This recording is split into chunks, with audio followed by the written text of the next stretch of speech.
আমি জানি সিপিএম আর বিজেপি ভাঙচুরটা করেছে আরজি করে গিয়ে। আমি সাধারণ মানুষের প্রতিবাদকে স্যালুট জানাই, সাধারণ মা বোনেদের, সেখানে আমার কিছু বলার নেই। নিশ্চয়ই তারা তাদের ঠিক কাজ করেছেন বলে আমার মনে হয়। কিন্তু বলুন তো, রাত্রি 1টার সময় সিপিএম এর ডিওয়াইএফ এর ফ্ল্যাগ নিয়ে আর বিজেপি নিয়েছেন ন্যাশনাল ফ্ল্যাগ। ন্যাশনাল ফ্ল্যাগ সব জায়গায় পলিটিক্যাল কাজে ব্যবহার করা যায় না। ন্যাশনাল ফ্ল্যাগের আমাকে অসম্মান করতে আপনাদের খুব ভাল লাগে না? সারা জীবন ভেবেছেন ও তো নরম, ও তো মানবিক, ও তো সবার আগে কাজ করে, সারাক্ষণে সব নিয়ে পড়ে থাকে। ওকে আঘাত করো যাতে ওকে আমরা বারবার অসম্মান করতে পারি সারা বিশ্বের মানুষের কাছে। আমি বলবো ব্যক্তিগতভাবে আমাকে অসম্মান করুক, আমার কিছু যায় আসে না। আমি বিজেপির কাছে রাজনৈতিক সৌজন্য আশা করি না, আমি সিপিএম পার্টির কাছে রাজনৈতিক সৌজন্য আশা করি না, আমি আল্ট্রা লেফটের কাছেও আশা করি না, আমি কংগ্রেসের নেতৃবৃন্দের কাছেও আশা করি না। কিন্তু আমি আশা করি বাংলা মাকে আপনারা অসম্মান করবেন না, বাংলার বদনাম করবেন না। আর একটা মহিলার বিচারের দাবিতে যদি কোনো রকম কোনো ঘটনা ঘটে, ভাইদের দায়িত্ব নিতে হবে বোনদের রক্ষা করার। যারা যে প্রান্তে কাজ করেন তাদের কি একটা দায়িত্ব থাকবে না যে আমাদের বোনদের দায়িত্ব আমাদের ভাইরা নেবে? ভাই বোনের কখনো আলাদা হতে পারে না, ভাই বোন কিন্তু একসাথে চলে। ভাই না থাকলে বোন রাখি বন্ধন করবে কাকে? ভাই না থাকলে কপালে তিলক পরিয়ে ভাই ফুটে দেবে কাকে? বিজেপির সাহসটা কত বড়! বলছে এখানে হারিয়ে তৃণমূলকে আমরা বাংলাটাও দখল নেব।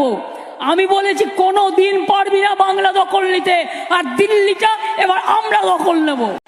100 দিনের কাজে 3 বছরে টাকা দেয়নি, বলে টাকা নেই। আর এত টাকার বিজ্ঞাপন দেওয়ার টাকা কোত্থেকে এলো? একটা বিড়ি আগে দিনে 3 বার টানতে, আর এত টাকা এলো কোত্থেকে?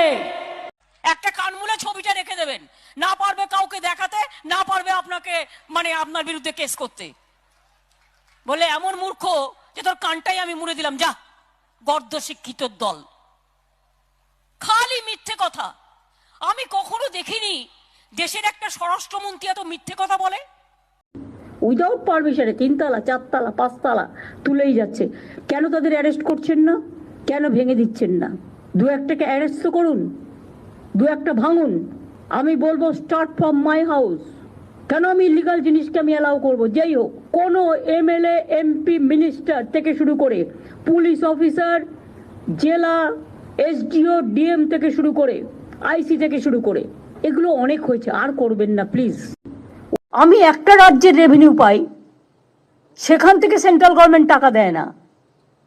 কোত্থেকে চালাবো জানি না, 3 বছর ধরে ফেস করছি। তার মধ্যে আরো 5টা রাজ্যের সবকিছু আমাকে টানতে হচ্ছে। লক্ষ্মীর ভান্ডারও সে পাচ্ছে, স্বাস্থ্যসাথীও সে পাচ্ছে, বিনা পয়সা রেশনও সে পাচ্ছে। তো কোথা থেকে পাবো আমি এত টাকা? আমার কাছে তো সেই ট্রেজারি নেই যে আমি 5টা রাজ্যকে টানতে পারবো। থাকলে করে বর্ডার চেকিং হবে। আমার রাজ্যে আগে আমার চাহিদা মিটবে, তারপরে বাইরে আমি মেটেরিয়াল পাঠাবো। আমার পেঁয়াজ চলে যাচ্ছে বাংলাদেশে, আমি তো যেতে বারণ করিনি।